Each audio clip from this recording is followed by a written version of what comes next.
Good morning guys, in front of me is Samsung Galaxy A24 and let me show you how to set up date and time on this device.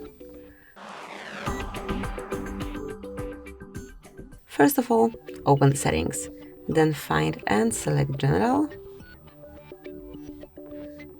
go to Date and Time, and at first you have to switch off automatic date and time unless it is already done, and then set date and time manually by yourself. So smoothly by scrolling, you can select date and time. So that is all. So you can activate, actually disable automatic date and time and set it up manually by yourself. And then whenever you want to activate automatic date and time again, just use the stop switcher. So that is all.